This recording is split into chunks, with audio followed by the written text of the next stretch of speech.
Hello friends, welcome back to the new video. In this video guys, I am going to show you guys how can you on your auto brightness mode in your Realme phone device.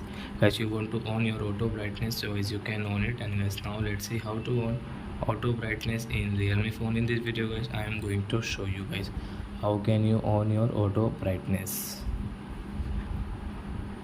So before starting video friends, I want to tell you, if you're new in my channel and you're watching my video first time, so first of all go and subscribe my channel, click the bell icon and like my video.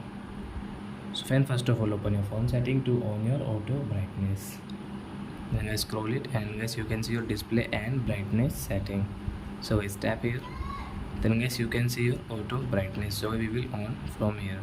So after guys you can see brightness has increased automatic.